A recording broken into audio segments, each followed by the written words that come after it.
శ్రీకాకుళం జిల్లాలో 3,300 కోట్ల రూపాయలతో 50కి పైగా ఆర్ఓబీల మంజూరు. ప్రధానమంత్రి, ముఖ్యమంత్రి, ఉప ముఖ్యమంత్రికి జిల్లా ప్రజల తరఫున ప్రత్యేక కృతజ్ఞతలు. విశాఖపట్నం కేంద్రంగా దక్షిణ కోస్తా రైల్వే జోన్ ఏర్పాటుతో ఉత్తరాంధ్ర ప్రజల చిరకాల ఆకాంక్ష నెరవేరిందని కేంద్ర పౌర విమానయాన శాఖ మంత్రి కింజరాపు రామ్మోహన్ నాయుడు స్పష్టం చేశారు.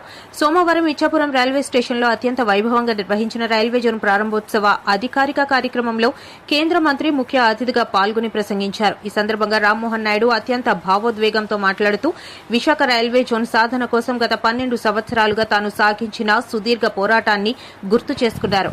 గతంలో పార్లమెంట్లో ఈ అంశంపై అనేకసార్లు గళమెత్తానని, ఇదే ఇచ్చాపురం రైల్వే స్టేషన్లో ప్రజాప్రతినిధిగా దీక్షలు కూడా చేపట్టానని పేర్కొన్నారు.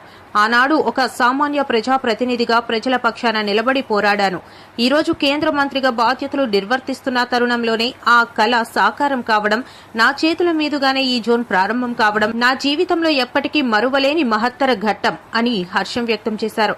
ఈ రోజు నుండి విశాఖపట్నం కేంద్రంగా దక్షిణ కోస్తా రైల్వే జోన్ అధికారిక పరిపాలన ప్రారంభమైందని కేంద్ర మంత్రి వెల్లడించారు. నూతన జోన్ ఏర్పాటుతో ఈ ప్రాంత రైల్వే సమస్యలకు స్థానికంగానే త్వరితగతిన పరిష్కారాలు లభిస్తాయని, పరిపాలన మరింత సులభతరమవుతుందని చెప్పారు. గతంలో స్వర్గీయ కింజరపు ఎర్రన్నాయుడు గారు కూడా ఉత్తరాంధ్రకు రైల్వే జోన్ సాధించడమే లక్ష్యంగా విశేష కృషి చేశారని, వారి ఆశయాలను ఈ రోజు నెరవేర్చగలిగామని సగర్వంగా ప్రకటించారు. ఈ కార్యక్రమంలో జిల్లా కలెక్టర్ స్వప్నిల్ దినకర్ పుండ్కర్, ప్రభుత్వ విప్ బెందాళం అశోక్, జిల్లా ఉన్నతాధికారులు, రైల్వే శాఖ ఉన్నతాధికారులు, ప్రజాప్రతినిధులు, పెద్ద సంఖ్యలో స్థానిక ప్రజలు, నాయకులు పాల్గొన్నారు. ఆంధ్రప్రదేశ్ రాష్ట్ర చరిత్రలోనే సువర్ణ అక్షరాలతో నిలిచిపోయేటటువంటి రోజు. సుదీర్ఘమైనటువంటి కళ, సుమారు 30 సంవత్సరాలుగా నిరీక్షణ మన అందరి కళ్ళల్లో ఉండింది. ఎప్పుడు మనకి సరికొత్త రైల్వే జోన్ మన ఆంధ్రప్రదేశ్ లో సాధిస్తామని. దానికి సంబంధించి గత 10 సంవత్సరాలుగా ఒక పార్లమెంట్ సభ్యుడిగా ఉంటూ నేను ఎంతో పోరాటం పార్లమెంట్ లో కూడా దీని గురించి చేయడం జరిగింది. అక్కడ పార్లమెంట్ వేదికగా ఒక 0 అవర్ వచ్చినా, ఒక డిబేట్ జరిగినా, ఒక కేంద్ర మంత్రి, రైల్వే మంత్రి కలిసిన, ఏ సమావేశం జరిగినా సరే అనుక్షణం కూడా మన ఆంధ్రప్రదేశ్ రాష్ట్రానికి రైల్వే జోన్ కి సంబంధించి అనుక్షణం కూడా నేను పోరాటం చేయడం జరిగింది. మీ అందరికీ కూడా ఒక విషయం కూడా గుర్తుంటుంది. ఆ రోజుల్లో రైల్వే జోన్ సాధన కోసం ఈ ఇచ్చాపురం రైల్వే స్టేషన్ లోనే రాత్రిపూట కూడా దీక్ష చేసి మరీ సాధించాలని ఆ రోజు ఒక కార్యక్రమం కూడా చేపట్టాం. అయితే ఈ రోజు నాకు ఆనందం ఏంటంటే, ఒక కేంద్ర మంత్రిగా నేనున్నటువంటి సమయంలో ఆంధ్రప్రదేశ్ రాష్ట్రానికి సరికొత్త railway zone, south Coast railway zone సాధించుకోవడం అనేది నాకెంతో గర్వంగా ఉంది, ఆనందంగా ఉందని కూడా మీ అందరితో పాటు పంచుకుంటున్నాను. అయితే రైల్వే జోన్ సాధించినప్పటికీ ఇక్కడ ఉన్నటువంటి ముఖ్యంగా మన ప్రజల్లో ఒక ఆందోళన ఉండింది.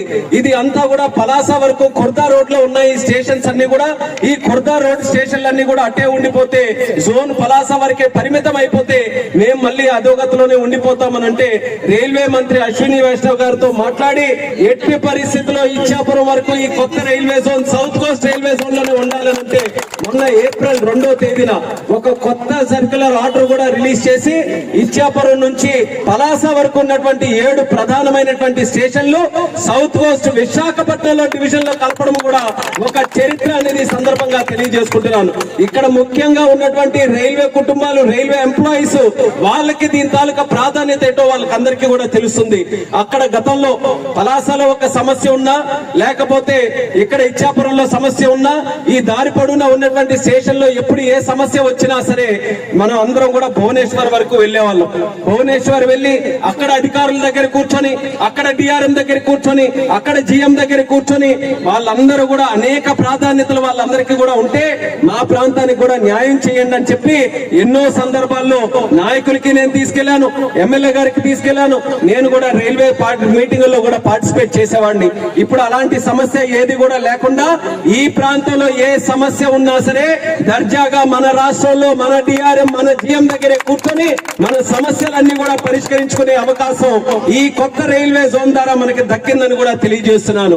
నాకు ఎప్పుడు కూడా ఒకే నమ్మకం, రైల్వేస్ ని కానీ మనం అభివృద్ధి చేసుకోగలిగితే ఆ ప్రాంతం అభివృద్ధి చెందుతుంది, జిల్లా అభివృద్ధి చెందుతుందని.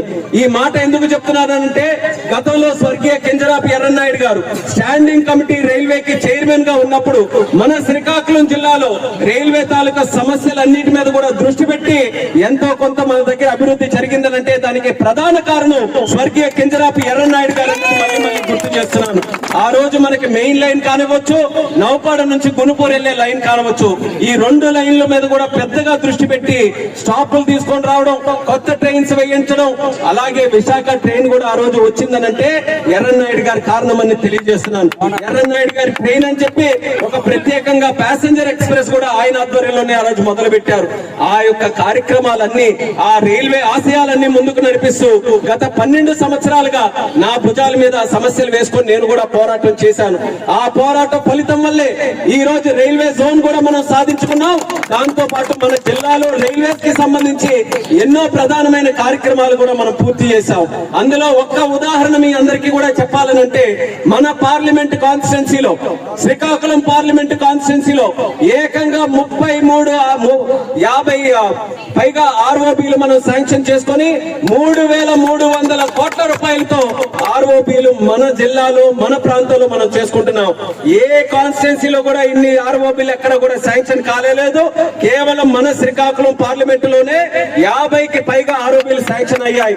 అందులో గర్వకారణం ఏంటంటే, ఇచ్చాపురం మున్సిపాలిటీకి ఎల్లప్పుడూ కూడా ఉండిపోయినటువంటి సమస్య, ఇచ్చాపురం మున్సిపాలిటీ ఒకటైనా రైల్వే ట్రాక్ అవతలకి ఇచ్చాపురం, రైల్వే ట్రాక్ అవతలకి ఇచ్చాపురం. ప్రతి రోజు కూడా లక్షలాది మంది ప్రజలు అటు నుంచి వచ్చే వాళ్ళు అందరి తాలూకా ఇబ్బంది ఒక్కటే, ఒక్కసారి రైల్వే గేట్ పడిపోతే పేగు తెచ్చినట్టుగా అసలు ఇచ్చాపురంతో కనెక్షన్ లేకుండా ఒక స్కూల్ కి వెళ్లాలన్నా, కాలేజీకి వెళ్లాలన్నా, హాస్పిటల్ కి వెళ్లాలన్నా, వ్యాపారం కోసం రావాలన్నా, పుట్టింటికి వెళ్లాలన్నా, ఒక ఫ్రెండ్ ఇంటికి వెళ్లాలన్నా, మున్సిపాలిటీకి రావాలన్నా, రైతు బజార్కి రావాలన్నా ఎక్కడా కూడా మాకు ఒక్క రకమైనటువంటి ఇబ్బంది కలుగుతుందని చెప్పి ఈ 12 సంవత్సరాలుగా నేను వింటూనే వచ్చాను. నేను ఆ సమస్యకి ఎలాగైనా పరిష్కారం అందించాలని అక్కడ భువనేశ్వర్ వెళ్ళినప్పుడు మాట్లాడాం, ఢిల్లీలో కేంద్ర మంత్రి గారి దగ్గర మాట్లాడాను, పార్లమెంట్ లో కూడా దీని గురించి ప్రస్తావించాను. ఒక మున్సిపాలిటీలో ఇంత పెద్ద సమస్య ఉంటే దానికి ఏ రకంగా పరిష్కారం చేయాలని నేను గాని, అశోక్ అన్న గాని నిరంతరం దీని మీద కృషి చేశాం. అయితే ఇందాక చెప్పినటువంటి 50 ఆర్ఓబీల్లో మన ఇచ్చాపురం ఆర్ఓబీ కూడా శాంక్షన్ అయిందని కూడా ఈ సందర్భంగా తెలియజేస్తున్నాను. అయితే శాంక్షన్ అయిన ఆర్ఓబీ కూడా మనం గ్రౌండ్ చేసి చేయాలనంటే ఇక్కడ ఉన్నటువంటి ప్రజలకి నేను ఒక్కటే విన్నపించుకుంటున్నాను, మీ సహకారంతో చేయాలనేది మా ఆలోచన.